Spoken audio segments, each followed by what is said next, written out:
할렐루야. 우리 사랑하는 런던 예수비전교회 가족 여러분, 오늘 4월 셋째 주 주일 예배를 드리며 함께 말씀을 듣는 여러분 모두를 주의 이름으로 축복합니다. 함께 읽고 본 본문을 중심으로 믿음이 성숙한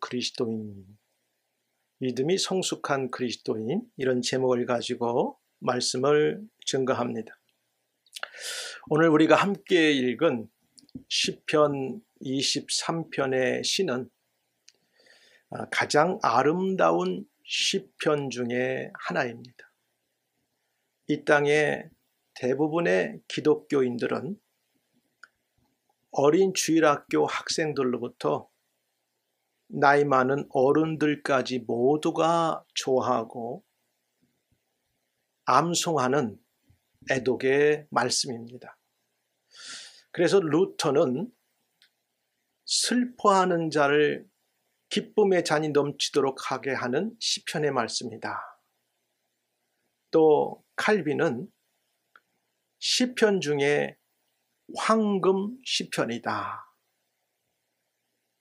또 독일의 철학자 임마누엘 칸트는 자신에게 가장 큰 위로를 준 시편이라고 말하였고, 영국의 훌륭한 목사님이셨던 찰스 스펄천 목사님은 시편의 진주다, 이렇게 우리가 오늘 읽고 함께 본 23편을 말하였습니다. 이 시는 이스라엘의 왕들 가운데 가장 위대하였던 다윗 왕의 시입니다.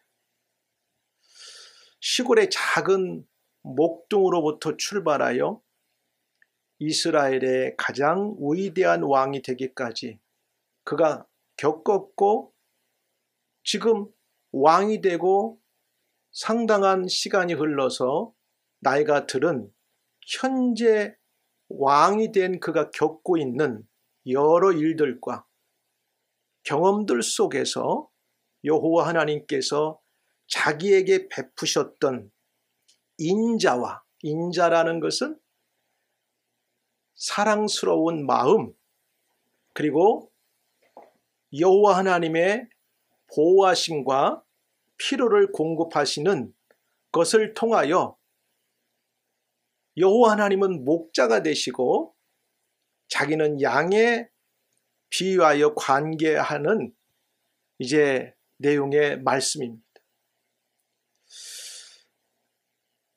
그리고 여호와의 선하심과 인자가 평생 자기와 함께 하셨고 지금도 하고 계시며 앞으로도 하실 거라고 하는 믿음의 고백을 통하여, 그렇기 때문에 나는 여호와의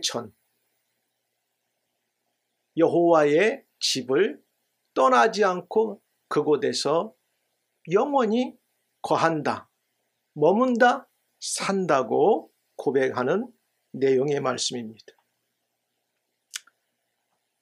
이 시를 쓴 다윗을 살펴보면 하나님 앞에서 믿음이 성숙한 사람이었던 것을 느끼게 합니다. 이 내용을 보면 영국에 살고 있는 우리 모든 성도님들은 이게 쉽게 와닿죠.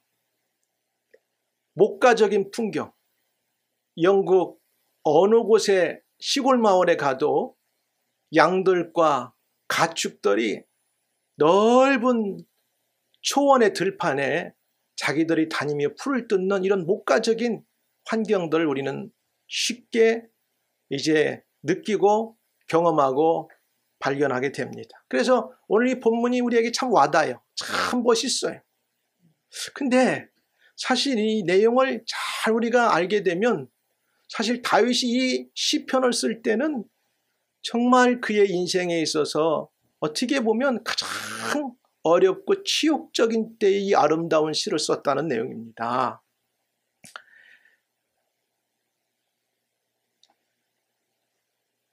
그 이유는 다윗 왕이 이 시를 쓸 때는 아주 4월 말 5월 햇빛이 아주 아름답게 내리쬐는 정말 초원이 넓게 펼쳐진 목가적인 풍경의 그런 아름다운 환경에서 이 시를 쓴 것이 아니에요, 사실은.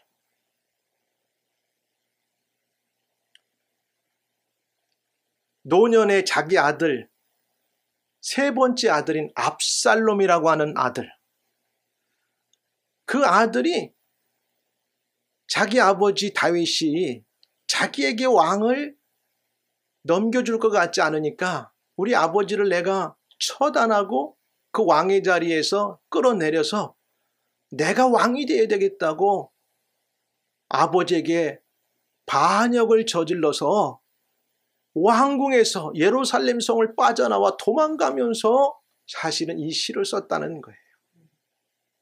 우리가 언뜻 생각하면 야, 너무너무 아름다운 그린 초원에서 이 글을 썼겠구나가 아니에요, 사실은.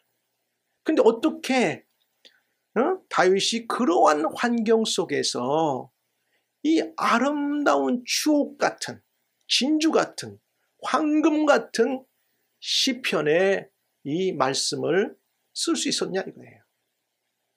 그렇기 때문에 그런 환경 속에서도 이러한 시를 고백하고 쓸 수 있었던 데는 그의 여호와 하나님을 향한 믿음이 아주 성숙했던 것을 우리는 볼 수 있습니다. 사실 압살롬의 반역으로 아버지 다윗이 정말 헐레벌떡 목숨을 살기 위해서 왕궁을 빠져나와 달려나갈 때 아버지기 때문에 압살롬아, 압살롬아 이렇게 부르면서도 자기 아들을 원망할 수도 없고 저주도 못하고 그 아들의 칼날을 피해서 지금 도망가는 현실 속에서 이 글을, 이 시편을 기록하였다는 사실이에요. 그러면 여러분, 지금까지 우리가 일반적으로 가졌던 선입견과는 완전히 좀 다르죠? 그럼에도 불구하고 이 아름다운 시를 고백하고 썼다는 거예요. 가장 다윗이 왕으로서 처절하고 정말 이방의 적들과 싸울 때는 하나님 앞에서 용감하게라도 싸우고 그들을 죽일 수 있었지만 자기의 아들인 압살롬이 자기를 죽이려고 반역할 때는 그 아들을 죽일 수가 없었어요. 아버지가 도리어 아들의 칼날을 피해 도망가는 신세가 됐어요. 가장 어떻게 보면 처절하고 수치스럽고 절망적이고 가슴이 찢어지듯이 아픈 상처 속에서 고백으로 드려진 찬양이고 시라는 것입니다. 이러한 배경에서 쓰여진 시편 23편은 믿음이 성숙한 다윗의 모습을 잘 보여주는 시편이고 이 시편을 통해 몇 가지 말씀을 저는 여러분 가운데 증거할 때에 우리 모두가 함께 은혜 받고 우리도 다윗처럼 여호와 하나님 앞에서 고백하며 삶을 살기로 결단하는 시간이 되기를 축원합니다. 첫 번째, 다윗은 도망가는 그러한 아주 어려운 환경 속에서도 오늘 뭐라고 그가 고백했냐면 첫 번째, 여호와는 나의 목자라고 고백합니다. 여러분, 우리가 쉽게 얘기할 수 있지만 이것은 굉장한 믿음의 고백이에요. 여호와는 나의 거룩하신 목자가 되십니다. 평안하고 모든 것이 확실하고 미래가 보장된 그러한 속에서 모든 것이 염려 걱정이 없는 환경에서 그렇게 고백한다면 이해가 가지만 아니 하나님, 내가 하나님을 위해서 젊을 때부터 이렇게 열심히 순종하며 왔고 왕이 돼서 이스라엘 백성들을 하나님이 원하시는 대로 통치하고 이전과 같이 어렵지 않게 가장 나라를 부강하게 만드는 이런 차원에서 어찌하여 나에게 이러한 환경을 허락했습니까? 하지만 도리어 다윗은 말할 수 없는 현재의 환경 속에서 여호와는 나의 목자라고 고백합니다. 근데 여기에서 이제 우리가 이렇게 다윗이 고백할 수 있었던 데는 이제 이유가 있죠. 1절에 보니까 목자라고 하면 양들에게 있어서 부족함이 없이 모든 것을 다 책임지고 그 양들의 생명, 양들이 먹을 풀, 양들이 마실 물들을, 그 다음에 그들이 자유롭게 뛰어놀 공간들을 찾아서 제공하고 공급하는 그런 위치에 있는 사람이 양들에게 있어서는 목자가 되는 거죠. 그 다윗은 지금 자기가 아들 압살롬의 이제 반역을 피해서 도망가는 이런 처지와 환경 속에서 하나님 앞에 여호와는 나의 목자십니다. 이 속에서 우리가 몇 가지 이제 의미를 찾아보는데, 하나님과 자신과 사이에서 자신을 양떼 속에 속해 있는 한 마리의 양으로 비유하는 거예요.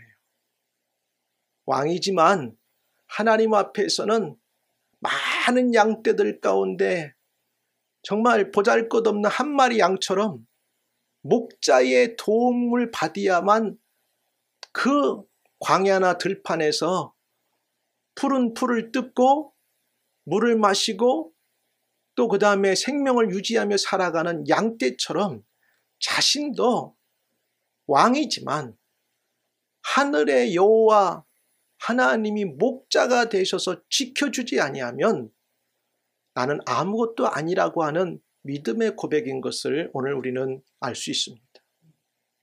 이런 속에서 보면은 다윗은 나도 여러 마리의 양떼들 가운데 보잘것없는 한 마리 양처럼 나도 하나님 여호와로부터 늘 도움을 받고 그의 인도함을 받아야 되는 양이라고 하는 사실, 영적으로, 그리고 그분이 나의 목자가 될 때만 나에게는 부족함이 없다고 하는 것을 그는 이 지금 어려움의 현실 속에서 고백하는데, 이것은 지금뿐만 아니라 이미 과거로부터 지금까지 나의 삶을 돌아보면 여호와 하나님은 나에게 목자이셨습니다 라는 것을 이제 고백하는 거죠.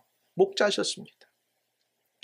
왜냐? 그는 어린 나이에 골리앗을 넘어뜨리고 하루아침에 이스라엘의 큰 아버지, 위대한 이제 그 이름이 알려져서 위대한 사람으로 드러났지만 사울 왕의 시기와 질투로 그런 너무나 어려움, 고초를 겪으면서 피해 다니고 숨어 다니고 어려움을 겪었어요.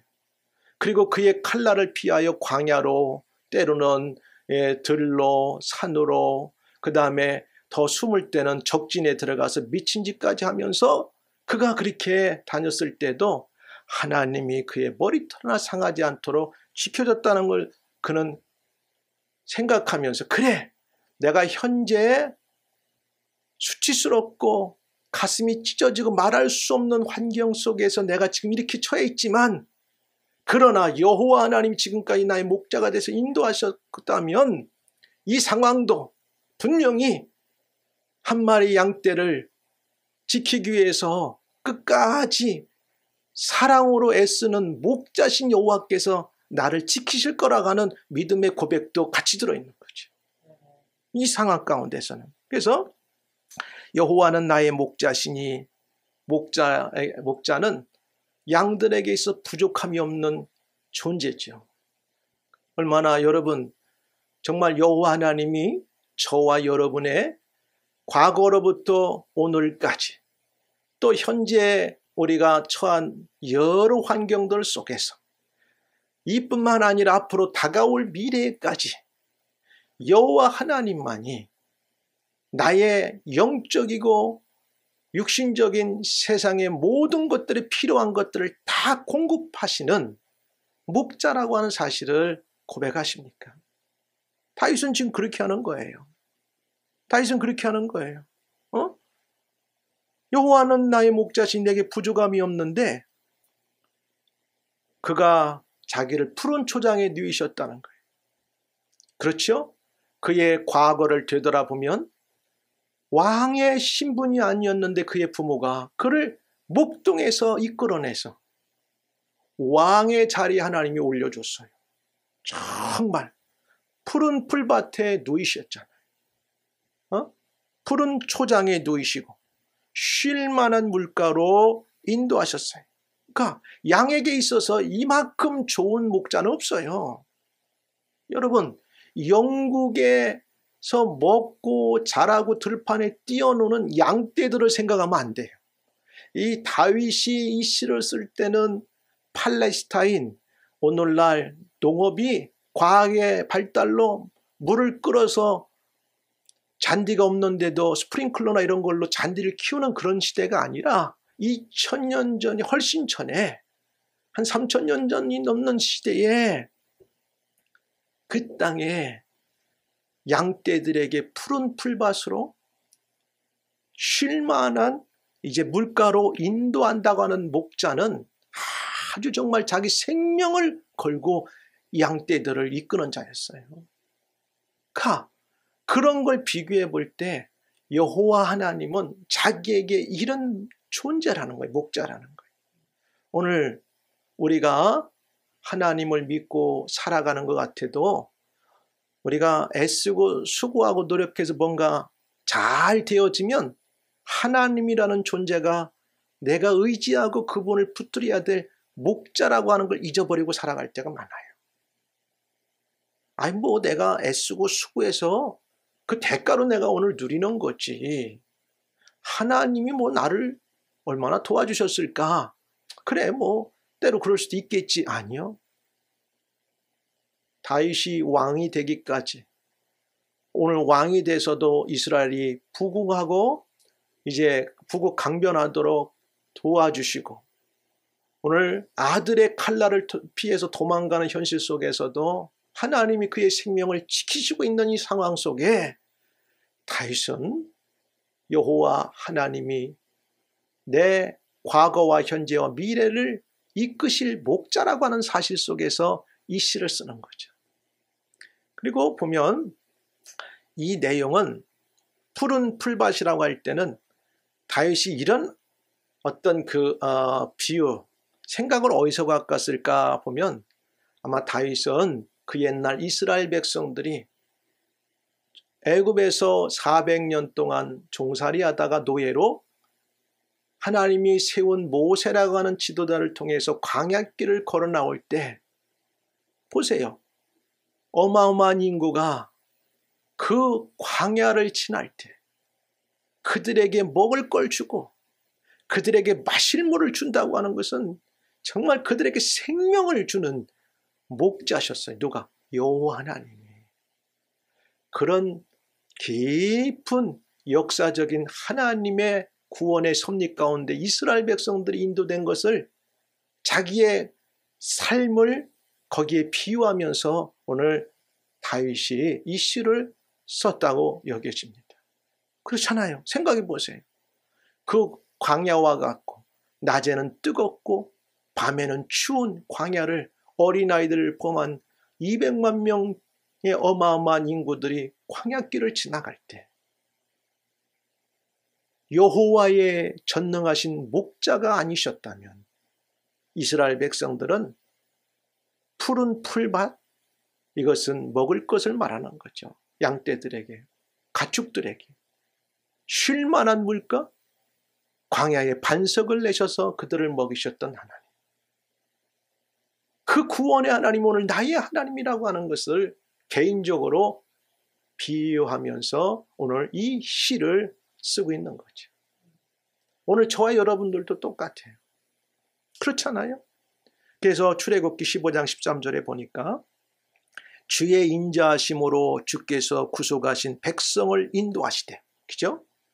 주의 힘으로, 누구 힘으로? 주의 힘, 하나님의 힘으로 그들을 주의 거룩한 처소에 들어가게 하시나이다.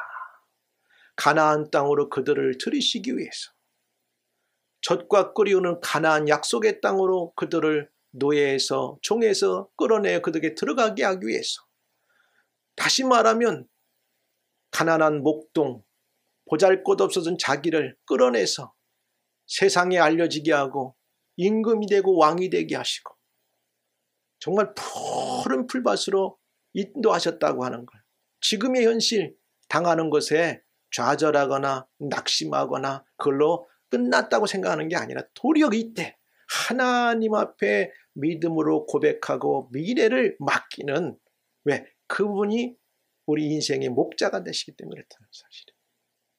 그래서 쉴만한 물가라는 건 또 민수기 출애굽을 이제 유추해서 이야기하는 거죠. 비유해서 출애굽기 10장 33절에 이렇게 나와요. 쉴만한 물가라는 건 그들이 여호와의 산에서 떠나 3일 길을 갈 때 여호와의 언약궤가 그 3일 길에 앞서 곡하며 그들의 쉴 곳을 찾았고, 광야를 걸어갈 때도 하나님의 임재의 상징이고 언약의 상징인 법궤가 앞에 가고, 또 쓸 때 그 하나님의 임재의 상징인 법궤를 앞세워서 언약궤를 앞세워서 그들이 갈 때 하나님이 때로는 이곳에서 쉬어라, 그러면 그 말을 듣고 쉬면 그곳에서 그들이 먹고 마시고 지친 노정의 휴식을, 안식을 취했다는 사실이에요.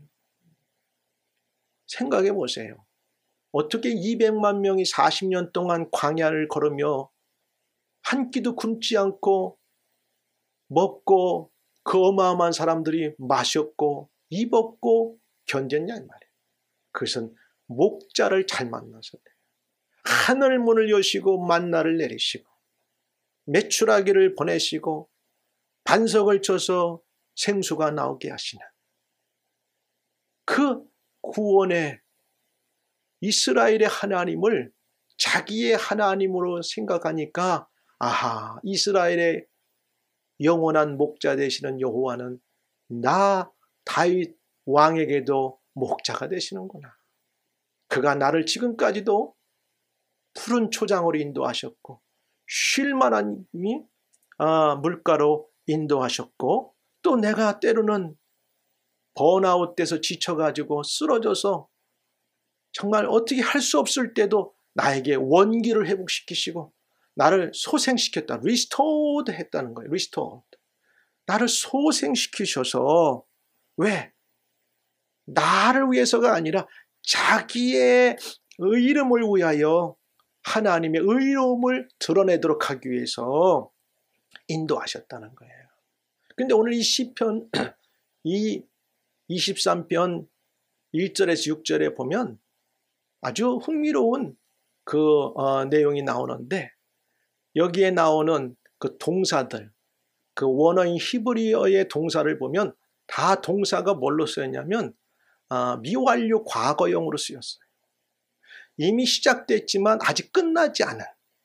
그래서 하나님의 목자로서 이스라엘을 인도하셔서 가나안 땅에 넣으신 그 하나님은 여전히 일하시고 계시고, 또 개인적으로 나의 구원의 하나님이 되시고 목자가 되시는 여호와 하나님은 과거로부터 현재 미래까지 여전히 나를 푸른 초장, 쉴만한 물가, 낙심되고 지칠 때 나를 소생시키시고 원기를 회복시키시고, 왜?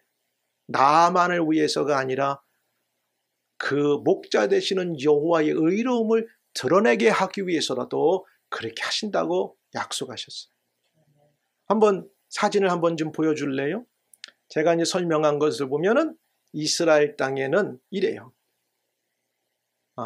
그 가운데 보면 이스라엘 땅에 지금도 저런 데가 많지만, 지금부터 수천 년 전에 다윗이 목동으로 양들을, 가축들을 이끌고 들로 산으로 다닐 때는 정말 황량한 광야에서 저 양떼들을, 가축들을 배부르게 먹이기 위해서 풀을 찾아다니고 저들의 갈증을 해소하기 위해서 물을 찾아다닌다는 것은 보통 목자에게는 어려운 일이 아니고 생명을 때로는 내놓고 그들을 지키고 이끌어야 되는 아주 목자였어요. 근데 아까 보니까 옆에는 푸른 풀밭이 있고 시냇가가 있잖아요. 그 목자는 저런 대로 양들을 인도하는 게 진짜 목자예요. 그렇죠? 그리고 보세요. 이제 4절에 한번 또 보여주세요. 다음 사진. 보면은 이제 음침한 골짜기가 나와요. 야, 저 양들이 풀을 저렇게 광야 같은 데 뜯다가 올라가서 목자가 잠깐 한눈을 팔고 목자의 말을 듣지 않고 자기 길로 가다가 저런 골짜기 높은 곳에 들어갔다가 발못 잘못 뒤져서 빠지면 다시는 나올 수 없고 죽을 수 있잖아요. 그런 거예요. 그러니까 오늘 4절에 뭐라고 나오냐면 이렇게 나오고 있어요. 내가 사망의 음침한 골짜기로 다닐지라도 해를 두려워하지 않을 것은, 말한 것처럼 다윗의 인생만큼 선하게 살았음에도 불구하고 정말 시련과 어려움을 많이 겪은 사람은 없을 거예요.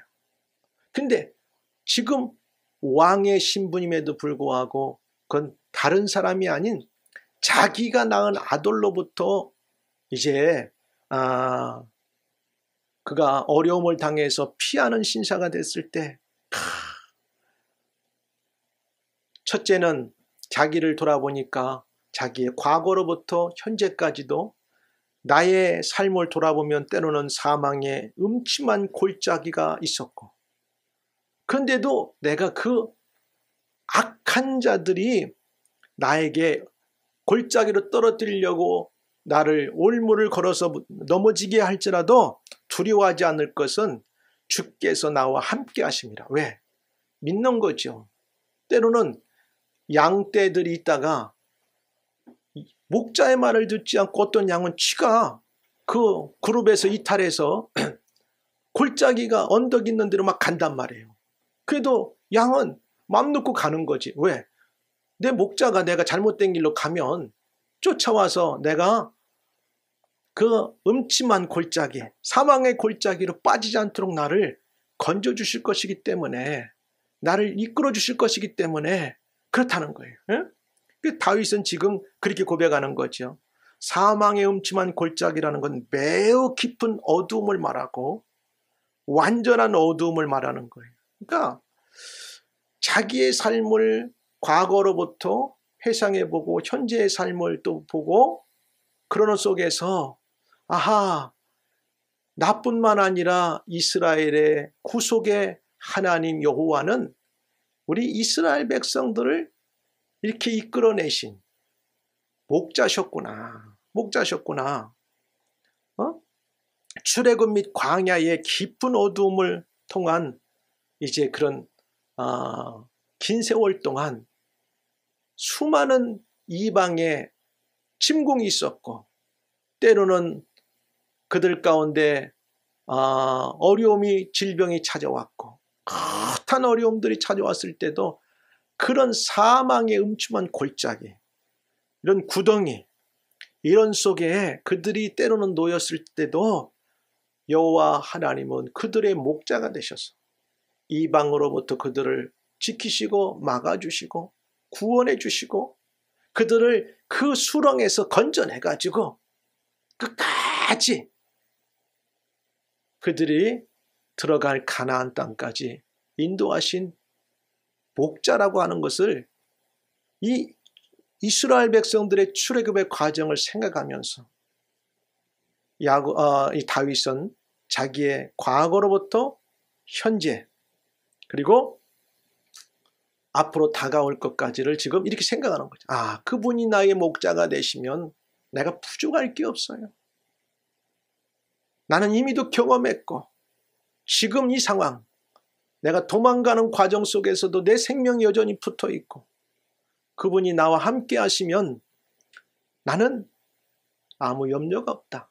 여기서 이런 내용이죠. 해를 두려워하지 않는다는 것은 내가 무서워하지 않고 두려워하지 않는다. 이 상황도 하나님이 알고 계시고 허용하셨다면 내가 두려워하지 않고 무서워하지 않고, 왜? 주께서 나와 함께 하시기 때문이다. 그분이 나의 목자가 되시기 때문에. 이걸 보면 다윗의 믿음이 참 성숙했던 걸 볼 수 있어요. 오늘 우리가 이 땅을 살아가면서 예상하지 않았던 사망의 음침한 골짜기 같이 깊은 어둠의 때로는 문제 속에 그 다음에 고민 속에 우리가 이렇게 허우적거릴 때도 있어요. 그 다음에 앞이 보이지 않는 것 같은 어둠에 갇혀 있는 것처럼 느껴질 때도 있어요. 그러나 여러분, 오늘 다윗이 고백한 것처럼 우리의 형편과 환경이 지금 어떠할지라도 지금까지 인도하신 걸 생각하면 기적이잖아요. 우리 힘으로 살아온 게 아니라 우리가 믿는, 의지하는 영원한 목자가 되시는 하나님이 인도하셨기 때문에 왔잖아요. 지금 우리 환경도 알고 계세요. 다윗처럼 사망의 음침한 골짜기, 내가 혹시라도 놓여있고 다닌다 할지라도 이걸로 내가 두려워서 좌절하거나 낙심해서 여기에서 무너지지 말자. 왜? 반드시 내 상황을 내가 여호와가 나의 목자라고 고백하고 의지만 하면 그분은 반드시 나를 이끌어내는데 어떻게? 지팡이와 막대기를 통해서. 목자는 막대기와 지팡이를 갖고 다니고 때로는 물매를 갖고 다녀요. 한번 그거 좀 보여줘 보세요. 사진을. 팔레스타인의 이제 그 목동들은 저 보세요. 가운데 보면은 이렇게 굽은 지팡이와 또 가운데 그 물매. 저 지금 왼쪽에 있는 목자가 양떼들은 멍청하게 풀을 뜯어먹고 있어. 이 밀림의 왕자라고 하고 동물의 왕인 사자가 달려들어서 자기를 해치려고 막 오는데도 자기들을 방어할 생각도 않고 능력도 없이 그냥 깊은 수렁에 빠져 있어. 그냥 먹는 데만 머리를 숙이고 앉았어. 앞도 볼 수도 없어요. 근데 목자는 양들이 먹는 그 사이에 자기의 생명을 내놓고 자기가 가진 막대기로, 지팡이로, 물매로 양들을 해치려고 찾아오는 이 사자를 막는다는 사실이에요. 이 목자가 이렇게 중요해요. 근데 그 목자가 누구냐? 우리에게는 우주 만물을 창조하신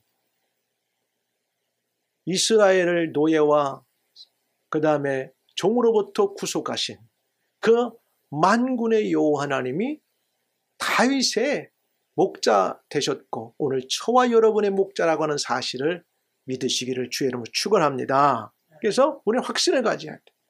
그럼 낭떠러지에 떨어지면 이제 목자는 그 구부러진 지팡이로 양의 목이나 몸통을 걸어서 건져내는 거죠. 자, 그런 거예요.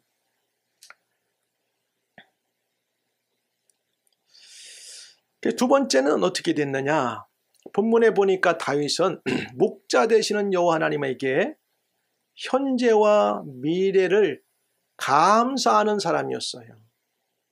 여러분, 제가 서두에도 말씀드린 것처럼 이 시편을 기록할 때 다윗의 환경은 도저히 이 아름다운 목가적이고 서정적인 시편을 기록할 만한 그런 환경이 아니었어요. 근데 어떻게 그가 이런 시를 쓸 수 있었느냐? 그는 하나님께 감사함이 있었기 때문에 그래요. 지금까지 인도하신 그 하나님을 생각하면 정말 감사가 넘치고 지금까지 현재까지 내 환경을 여러 죽을 고비를 넘기는 속에서는 한 번도 하나님은 나를 이제 죽지 않고 지금까지 살리시고 오게 하신 것은 하나님의 정하신 때까지 나를 인도하실 거라고 하는 확신 속에서 감사가 있는 거죠. 근데 5절은 좀 갑자기 내용이 좀 변경되죠. 5절 6절은 특별히 미래의 하나님의 집에서 드릴 감사에 대한 기대가 이제 초점이 맞춰지고 있는데 1절에서 4절까지는 목자에 대한 비유적인 표현이 나왔잖아요. 목자와 양과 양떼. 하나님은 목자시고 이스라엘 백성과 다윗은 양떼와 양이었고 근데 갑자기 여기에서는 현재와 미래의 감사 잔치에 대한 비유가 표현되면서 바뀌어버렸어, 상황이. 이게 뭐냐? 이게 히브리 사람들의 가끔 시를 쓰는 이 시의 그런 어떤 정서가 이렇게 갑자기 내용이 바뀌는 사실을 알고 보면 바뀌었지만 그 큰 틀은 똑같아요. 목자 되시는 여호와가 지금까지도 인도하신 것을 감사하고 내가 그분을 목자로 믿는 동안은 그분은 미래에도 지금까지 인도하신 것처럼 불변하게 나를 인도해 줄 거라고 하는 속에서 감사를 이렇게 다른 말로 표현하는 거죠. 생각해 보세요. 만약에 이런 표현입니다. 이제 예를 들면은 어떤 사람이 자기 앞에 적들이 있어요. 근데 적들이 있는데 자기가 머물고 있는 곳은 저 높은 산에 완전 요새에 머물면서 아무리 적들이 자기를 해하려고 쳐다보고 있지만 도저히 자기를 해할 수 없는, 어떻게 해볼 수 없는 그런 환경에서 바라보고 있는 그곳에서 자기에게 먹을 것 상이 주어지고 또 거기에서 아름다운 기쁨의 향연이 열리고 있는 그런 모습을 다윗은 이제 표현하는 거죠. 그러니까 이것은 하나의 비유예요. 내가 현실적으로 지금 내 처한 환경과 과거에 내 겪었던 일들을 보면 정말 이렇게 표현할 수 없지만 목자 되시는 여호와가 나의 산성이 되시고 나의 요새가 되시면 세상의 수많은 원수들이 나를 바라보는 중에도 하나님은 내게 먹을 것을 주시고 내게 필요한 것을 공급하시고 내게 때로는 그 원수들이 보는 데서 도저히 그들이 나를 해하지 못하는 속에서 나에게 먹고 마심에 큰 잔치를 주시는 속에서 그 잔치가 있으면 뭐예요? 사람이 아름다운 옷도 입지만 향수도 뿌리고 또 컵에 넘치도록 마시고 즐기는 음료들이 있잖아요. 이것을 감사의 표현으로 하는 거예요. 다윗은 이것을 시적으로 오늘 현재와 과거와 현재까지 인도하신 하나님, 그리고 앞으로 내가 여호와를 목자로 의지하면 현재의 일도 다 극복될 것이고 미래의 모든 문제도 그분이 인도하실 것을 확신하는 속에서 이 5절의 표현을 현재 잔치 자리에서 상에서 먹고 마시고 그 속에서 아름다운 향유를 뿌리고 또 넘치는 풍요로운 음료를 이제 마시는 것을 통해서 다윗은 이 속에서 뭘 표현하느냐? 목자 되시는 여호와께서 나에게 이런 상을 주셨다고 하는 속에 감사를 표현하는 거죠. 여러분, 우리가 어떤 상황 속에서도 감사를 잊으면 안 돼요. 하나님이 가장 좋아하는 것은 하나님을 인정하고 감사할 때 기뻐하세요. 다윗은 비록 현재만 보면 너무나 안타깝지만 아니, 나는 이런 일을 수없이 겪었어. 그런데도 그때마다 나에게 그 원수들이 내 생명을 노리고 찾아왔지만 하나님은 나에게 그들에게 내 생명을 건네주지 아니하시고 그 원수들의 모든 공격으로부터 나를 지켜주셨고 나에게 먹고 누리는 은혜를 주었다. 그것을 이제 비유적으로 표현하면서 5절의 말씀이죠. 주께서 내 원수의 목전에서 내게 상을 베푸시고, 상을 베푼다는 것은 어떤 그 리워드가 아니라 잔치 자리를 베풀어 먹게 하신다는 거예요. 기쁨을 이제 표현하는 거죠. 여러분, 뭐가 좀 잘 안 되고 힘들고 어려워도 우리가 믿음의 사람들이 꼭 기억하고 잊지 말아야 될 건 하나님은 여전히 우리를 지금까지 인도하신 그분은 지금도 나와 함께 계시고 내가 그분을 목자로 인정하고 붙들고 의지하는 동안 그분은 미래에도 나와 함께 할 거라고 하는 사실을 속에서 감사의 고백을 하면 오늘 다윗같이 사람들이 볼 때는 원수들이 득실거리는 그 환경 속에서도 먹고 누리고 그 다음에 필요한 것들을 풍성하게 만족하며 살 수 있도록 주신다고 하는 말씀입니다. 그래서 우리가 다윗을 통해 알 수 있는 것은 감사해야 돼. 감사. 여기에서도 보니까 상을 차려준다고 할 때는 미완료 동사로 썼어요. 그러니까 실제 아니 도망치는 중에라도 먹어야 되지, 살으려면. 그렇잖아요?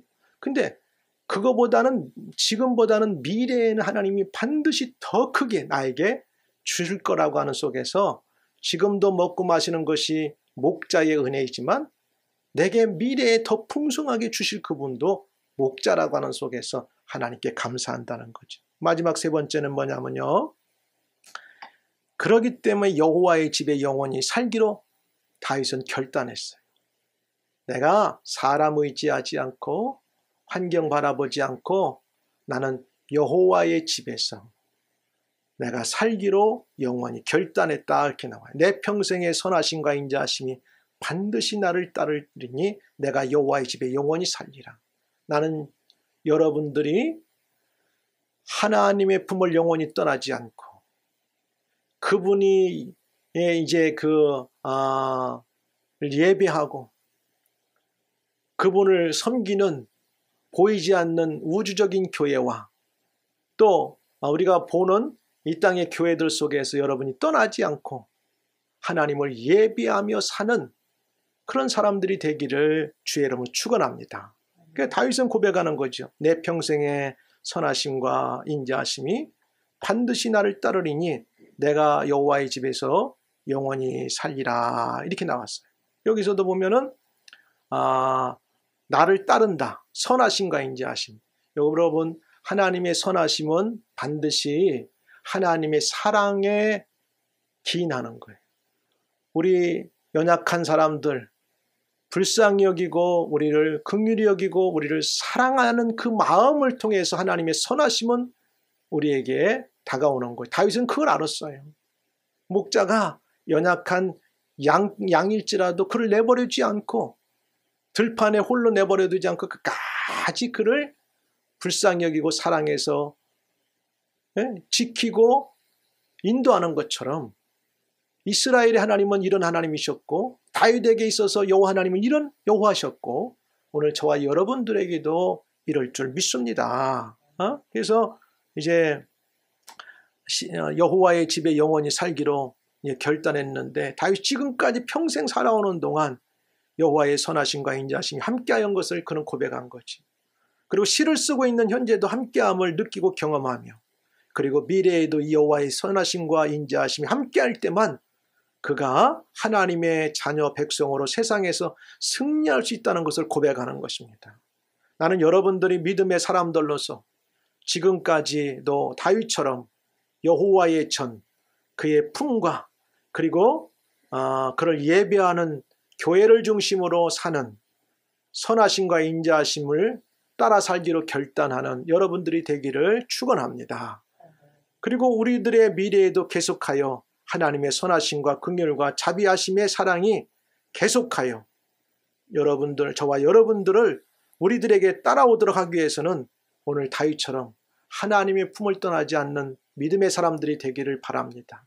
결단하세요. 나는 한순간도 하나님의 품을 떠나지 않고 그의 몸된 교회와 함께 이 땅에 살아가는 동안 거하고 머물고 살리라고 하는 것을 여러분들이 이 시간 결단하시기를 주의 이름으로 축원합니다. 이제 말씀을 맺겠어요.